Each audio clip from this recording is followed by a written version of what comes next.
Agora, o PICO. O que era o PICO? O Programa de Introdução das Comunicações Óticas. Então, em 1983, foi escolhido um fabricante nacional para receber a tecnologia do CPQD, para começar a fabricar a fibra ótica. E, no caso, foi escolhida essa empresa aqui chamada ABC Chistal. Ela foi escolhida e, ao mesmo tempo, ela ganhou uma reserva de mercado de 5 anos. Então, durante 5 anos, ninguém podia poder importar fibra ótica. Não vou dizer fabricar no Brasil, porque não tinha outro fabricante, mas não poderia importar fibra ótica. A reserva de mercado era da BC Chistal. E foi colocado pela Telebrás um primeiro pedido de 2.000 quilômetros para ser atendido em 12 meses. Quando a gente fala 2.000 quilômetros hoje, isso aqui é piada, tá? 2.000 quilômetros é coisa que você consome em um dia, tá? E naquela época era para ser utilizado praticamente em 12 meses. Então, é um número extremamente pequeno para os dias de hoje, mas para 1983 era um número muito grande. Nessa época aqui, eu tinha saído do pessoal de equipamentos e eu tinha ido para o departamento de redes. Foi criado recentemente um departamento de redes que se chamava Cabos Óticos e Acessórios, e a gente foi responsável por fazer todo o desenvolvimento dos cabos óticos com os fabricantes no Brasil e também desenvolver caixa de emenda, aquela caixa de emenda laranja que parece um filtro d'água.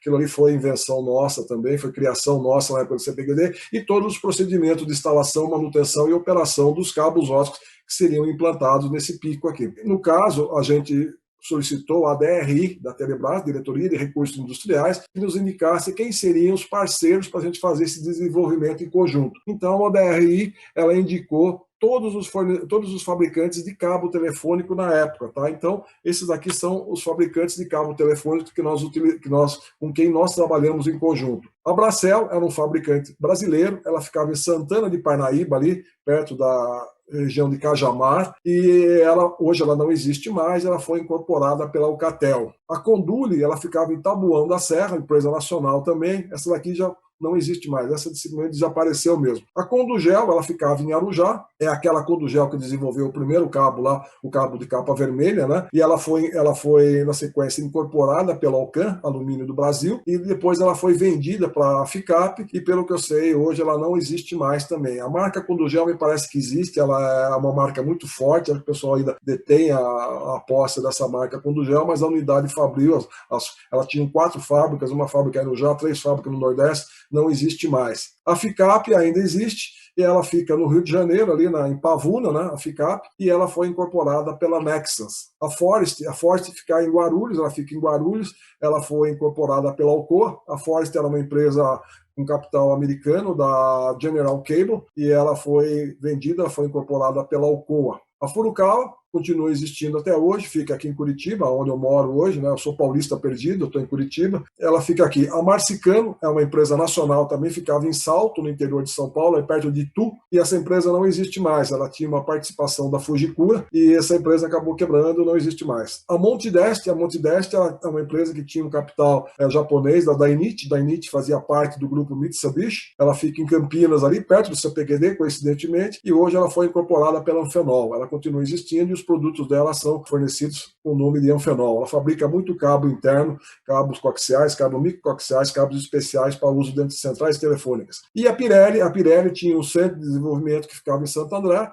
Ela tinha uma fábrica muito grande, uma fábrica nova que ficava em Sorocaba. Quando houve a separação da Pirelli Pneus e da Pirelli Cabos, toda a atividade de pneus Pirelli ficou concentrada em Santo André e a parte de Pirelli Cabos foi tudo para Sorocaba. E hoje a Pirelli ela foi incorporada pela Prisma, então ela faz parte do grupo Prisma. Então a marca Pirelli, os cabos Pirelli hoje são conhecidos como cabos da Prisma. Então esses são os fabricantes com que a gente atuou naquela época para fazer esse desenvolvimento. Em 1984, a ABC Chistal entrega o primeiro lote de 500 km de fibra ótica para as indústrias. Então o pessoal começou a produzir os cabos óticos. ABC, aqui no caso não é X, é C, tá? É ABC Chistal. Nesse caso aqui, o pessoal da ABC Chistal, do grupo ABC, que era Agrícola Brasil Central, eles formavam um grupo muito grande. O que aconteceu? O grupo ABC, ele tinha a CTBC, que era a Companhia Telefônica Brasil Central, fica ali em Uberlândia. Ele também era dono da ABC Chistal e ele era dono da ABC Telerta. A ABC Telerta foi quem recebeu uma das 4 empresas que recebeu a tecnologia para fabricar os equipamentos.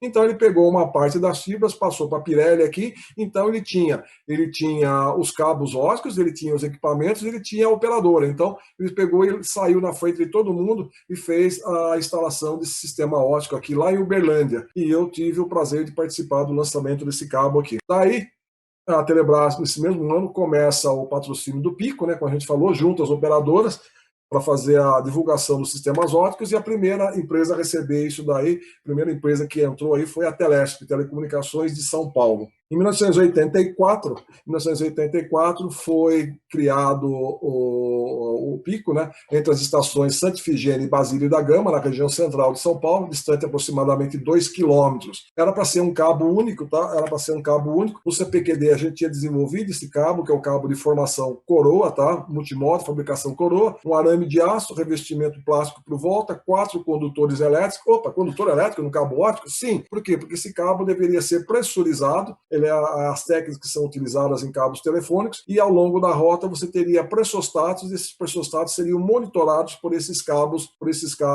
elétricos aqui, esses condutores elétricos. Ou seja, quando houvesse um rompimento da capa, um furo dele, alguma coisa, a pressão cai, o ar continua saindo por esse furo, evita a entrada de água e você recebe um aviso dizendo que o cabo está com problema. É assim que é feita, para quem trabalha em telecomunicações sabe como que cabo telefônico convencional trabalha, desse modo aqui. Em volta você teria aí 12 tubos com 12 fibras, um tubo verde e um tubo amarelo, tubo número 1, tubo número 2, piloto e direcional, e na sequência os outros cabos, os outros tubos brancos. E uma capa PL, que é aquela fita de alumínio politenada, né? E por cima, que seria uma blindagem eletrostática. No caso do cabo óptico não precisaria, mas aqui funciona como se fosse um tubo, justamente para manter a pressurização do cabo. E por cima, uma capa de polietileno preto.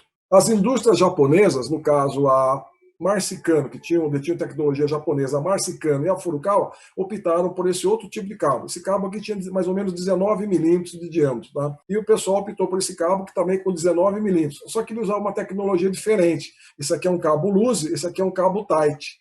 Por que isso aqui é Luzi? Porque a fibra fica solta dentro do tubo. Aqui não, aqui as fibras ficam presas, ficam aderentes. Então você tinha um arame de aço aqui, em volta você colocava 6 fibras com revestimento de 0,9, enfaixava tudo isso, ficava uma unidade básica sólida, e você montava ela ao redor de um arame de aço também com revestimento de plástico por volta dele.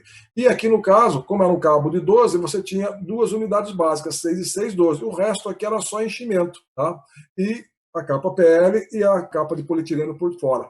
Porém, o primeiro cabo da Telesp, a Telesp falou, pela capacidade dele e tal, eu quero que, em vez de ser 12 fibras, eu preciso de 2 cabos de 12.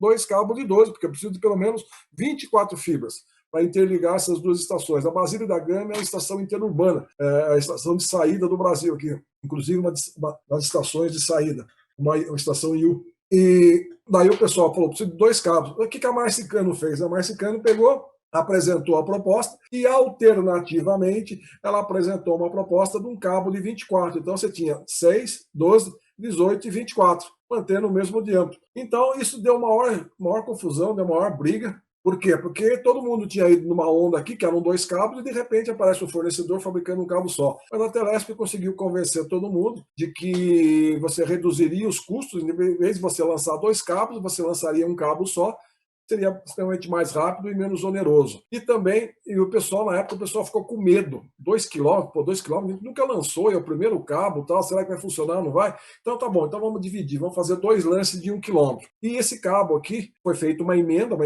no meio dele, e essa emenda fica na esquina mais famosa de São Paulo, que diria a esquina mais famosa do Brasil também, que é a Paulista com a São João. Tá? Por incrível que pareça, a Paulista com a São João, além de virar nome de música, né, tema de música aí, ele também foi onde foi feita a primeira caixa de emenda do primeiro enlace de fibra ótica em São Paulo.